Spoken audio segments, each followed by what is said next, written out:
Hi there and welcome to Lorena's Labyrinth. My name's Anna Pirelli. The comments that you see here are my views, beliefs, opinions, and sometimes they are not even my fully formed views, beliefs, and opinions. However, they are my understandings. Please do retain an open mind and reflect on any of the content and your comfort levels. If your views differ, please feel free to leave a comment. Also remember, it is possible to disagree in respectful ways.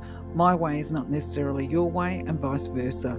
You might also find that some of the content on this playlist in regard to spiritual or universal laws, it resonates with you, meaning it feels right to you, while other laws may not feel right or they may not feel comfortable. If this is the case, the information is either not right for you or it is not right for you right now, and it might never be right for you at any given time. It really doesn't matter. As an earthy and practical person, I can put my hand up with all honesty and say that I have at different times had the same feelings about some of the content in here.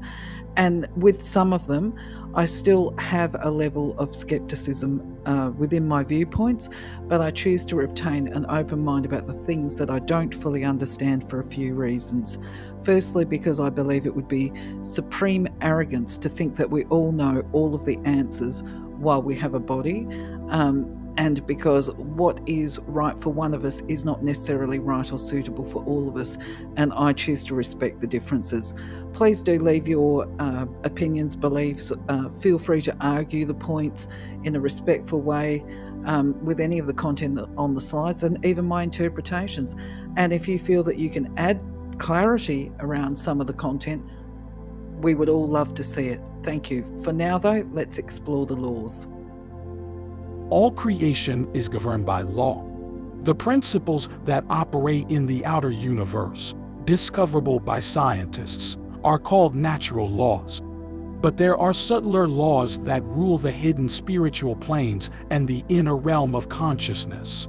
Contained within these laws, or conditions, is the true nature of matter.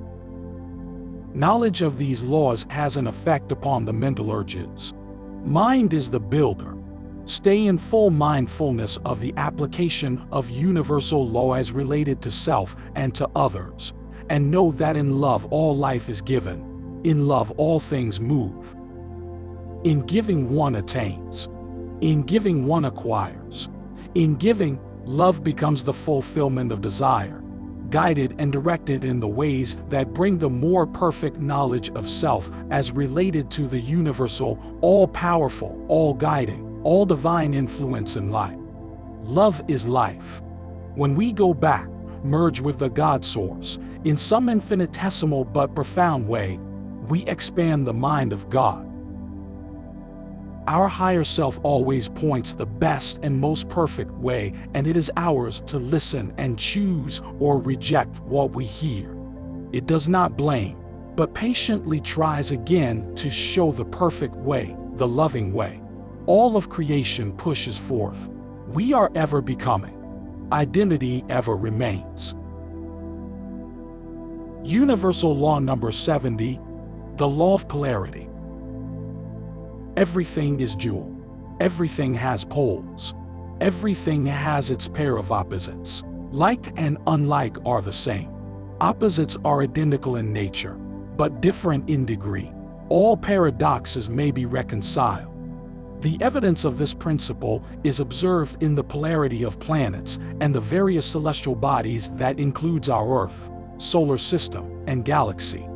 Everything has polarity. Without the law of polarity, light, gravity, and electricity would not be possible.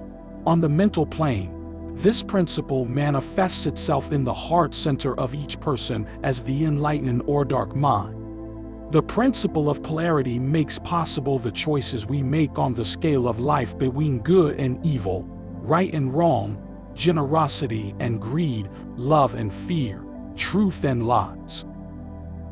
The law of cause and effect is closely connected to polarity and holds us true to the choices and actions we make by returning to us what we have measured out to others. Like the swing of the pendulum, it always returns where it began. In biblical terms, it is expressed as, "Whatsoever a man sows, so shall he reap. Do unto others as you would have them to you." This principle establishes the paradox or the dual aspects of reality. Everything that is has its double. Positive and negative, light and darkness, hot and cold, love and fear, mortality and immortality. So this is a very wordy particular law by the looks of it. I think it can be really condensed and have the content slimmed down here because frankly I just think there's way too much detail. Anyway, I would infer that by the time I condense it down, it will be much easier to understand. As with everything else in the universe, there is polarities, there's dualities, and they lie within us. We've got the feminine and masculine aspects.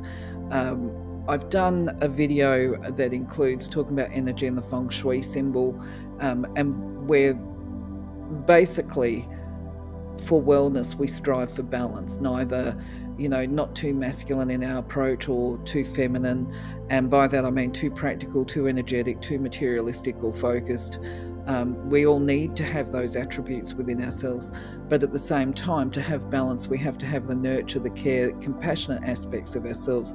So once again, just to reiterate, feminine and masculine is not associated with male and female, because male and female, of course, are duality and polarities of biology across species. So masculine and feminine are the energy aspects of people, probably more than people as well, but as I say, I'm trying to simplify it, and realistically I think all of you will know that if we have a lack of balance in our life and we become consumed by material concerns, worrying about money, worrying about keeping a roof over our head, and we neglect ourselves and fail to sustain ourselves emotionally, then we can just become very unwell. Now, I want to make a reference here when we talk about polarities and dualities as well, and I always get confused with this, Jungian, whatever, the psychologist, referred to the shadow as that bit that remains unknown to us yet has a large influence over our decisions and actions, and that includes our moral decision making. So we can make choices here where we can live on the lighter side of life, or we can live on the darker side. And when we live on the lighter side of life, obviously we are consciously choosing kindness, loving and caring behaviours, or we can go the alternative pathway and we can become selfish, self-absorbed, and less self-sacrificing, if you like. Look, if a person is self-sacrificing and putting other people's needs above themselves or their own on a regular basis, well, clearly that is going to be unhealthy. So I perceive this law as saying, take the middle ground, take the middle path for good health. There is a central point, that's the middle ground. And it's also making the point that even if we do become unbalanced or make an unhealthy decision and perhaps walk a pathway that could even prove disastrous for us, I guess, if we do some things that are pretty negative or whatever, that we always have a choice. We can always move back and change the way we think. I mean, even if we're living through consequences to actions, we can still come back and reshape how we think, and we can start trying to build a more positive future within the frameworks and limitations of our current lifestyle. And by that I mean if we're living with some significant consequences where our freedoms are physically restricted, I guess is the best way for me to describe it. And of course they use some religious or faith-based descriptors here as well. The law of polarity, as I say, by nature is with the pendulum. If you've ever used a pendulum, it moves. They're using it to demonstrate that a pendulum will move in the direction of our actions, and when we choose to act differently, then the pendulum will shift in the other direction as well. Of course, they make that reference to the biblical term of do unto others, which, by the way, I actually really like. I don't care what religion a person is, but I think, you can find some really good quotes. I think when we do unto others, that's a really good way to live. Do unto others as we would have them do to us. I think is the actual quote. And then there's the other one, whatsoever a man sows, so shall he reap. Of course, I believe when they've put this one in here that they're talking about karma, or what I would describe as karma. And I have also, just for your information, I have done that video, just to reiterate, on polarities and the feng shui symbol. I can't remember which one it is, but if I do remember it, I will put the link into the description. And I'm just checking my notes here to see what I might have failed to mention. No, I think I've pretty well covered it, and I think most people would be able to understand the idea of polarities. We've talked about gender, we've talked about men, women, day, night, love, dislike, good, bad, fair, unfair. The list goes on. I mean, we could do a whole list of it, but really, why would we? If you want to make comments about the duality of life or the shadow aspect of humanity and people, please do let me know. Make a comment. As always, make a comment.